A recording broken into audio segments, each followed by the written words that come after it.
it's finally time to finish weld this thing, and once I'm done with that, I'll be able to test drive it. So I'm going to start off with this thing. It turned out pretty good for what it is, but it has a couple problems. I didn't think about leaving this section open so I can get this bearing off once I have everything welded on, but I can always try to cut that with a grinder later and make it accessible. So I'm going to start here and weld this together right here, because this is just a shaft going into the U-joint that can spin if it wanted to. So I'm going to fill in this gap right here and do the same thing to this side. I've got a tack right there, and this side is the shaft that goes up the steering wheel there. So yeah, along with that, I have to finish welding these motor mounts, fill in this hole right here, weld up these motor mounts and the ends of the tubes, and a couple other odds and ends. I got all the parts laying right here on the seat, so that's where I'm going to start. Once I get everything back together, I'll have to put the fuel tank back on it, and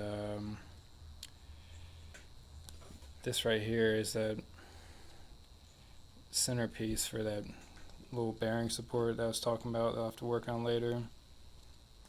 And I don't know if this alone will solve the issue, but if not, I'll have to make some kind of like custom bearing to go on this right here, just so it supports in the middle and I don't allow it to move back and forth. I was just sitting here thinking about things. The first couple of parts that I ever made on that Arcdroid, I was kind of surprised at the rigidity of them, because this is a 1/8 inch piece of steel, and you would think this thing would bend and be very flexible, but it's surprisingly rigid. I can't really get it to bend at all,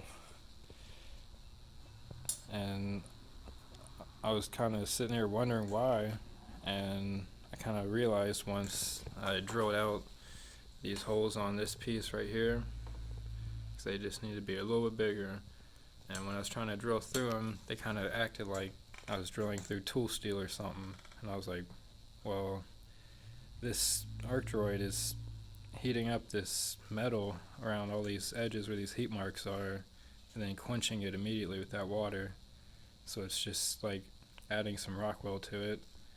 And I mean, that makes sense now why this is so rigid, because all these sections through here that have gotten hardened have just added random spots of rigidity in this part. So yeah, I think the whole thing not being hardened and quenched might be an advantage, so it's not going to snap in half like it being too brittle, but it has just enough so that it's stiff and, you know, holds its position well. So yeah, I think making these parts is going to be a true testament to see how rigid all this stuff is, because I'm building it as minimal as I can to try to save weight.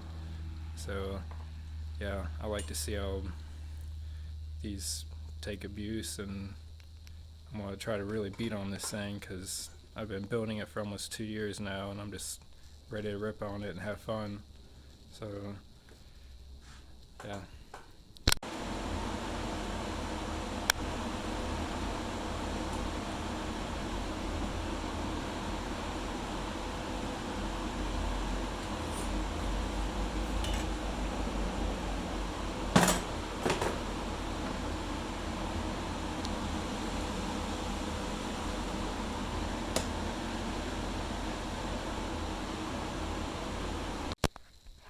Alright, I got the steering back on. It works, but I'm still definitely going to have to support it in the middle. So what I'm thinking about doing is this section right here is kind of the middle point in between the two U-joints. So I'm going to make a little tab that will weld to this on each side of it and kind of go over to the side there, and it'll have a little piece of UHMW or Delrin or something on it as like a little guide, and have them pressing on the sides of this U-joint, you know, right in the center of this little space or wherever I want it. I think that'll be the simplest and easiest solution instead of trying to put a bearing right there or something. So I need to finish up that, and then I need to stiffen up this right here, because as I've shown in the last video, it flexes when you hit the brake. So I'm just going to make another 1/8 inch plate that has this hole in it, and we'll kind of come around and fill in this space right here, and it'll be kind of like a laminated second piece that will make this a 1/4 inch, and I think that'll stiffen it up a lot. And if not, I'll run a tube from right there up to here from the other side down there, and then it'll be triangulated and it won't go nowhere. So those are the two major projects I need to do before finishing up this thing. Other than that, all I need to do is refit a 520 chain on this motor, put a gas tank on, and I'm going to have to set up a little pulse pump with a regulator for this, because the carburetor sits up higher than the gas tank does. On the 2-strokes they sat lower because, you know, they feed into the case, but this one's up high because it's a 4-stroke.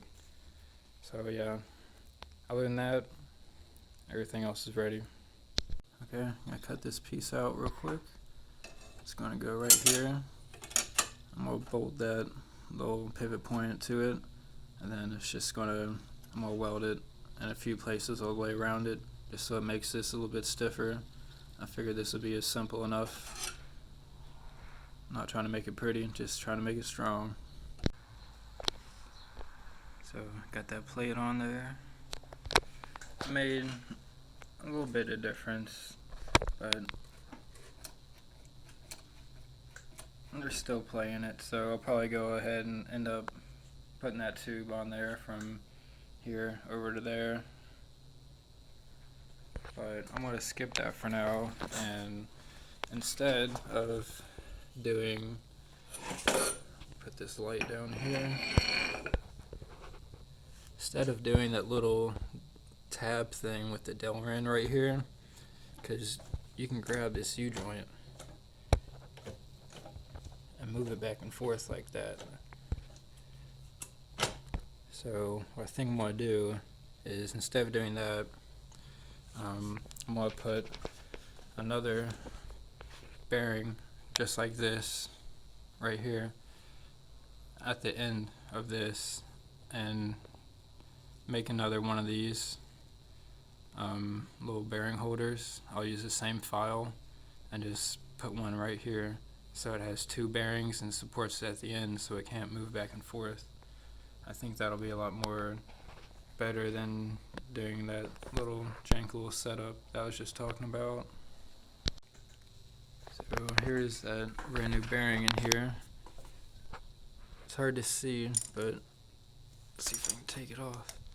Behind that is that other bearing with that flange, and with this one, if I can get it back on, slide it on.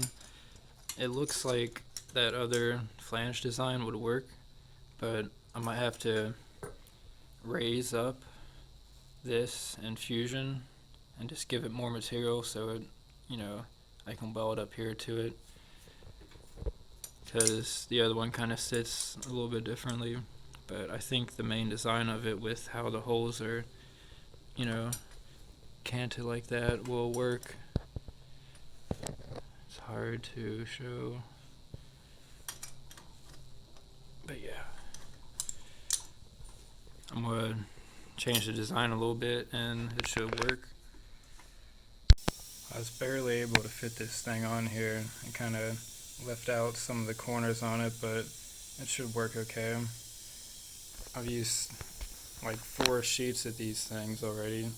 They're in 6-foot pieces.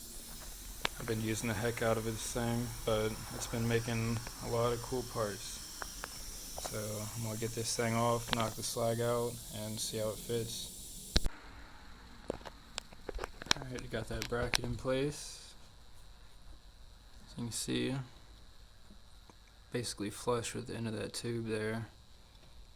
And now, when you grab this center part, there's very little play with it. And once I get everything tight, there should be even less. So, yeah, that's kind of what that looks like. Got the first bearing here, then the second one to support the end. And I should have done this from the beginning and realized it, because with this thing, you know, seeing so much force, you know, having a long snout like this, unsupported, you know, of course it's going to have a bunch of play in it, but yeah, it's fixed now, and I was kind of dreading doing this, but I'm glad that I found a solution for it.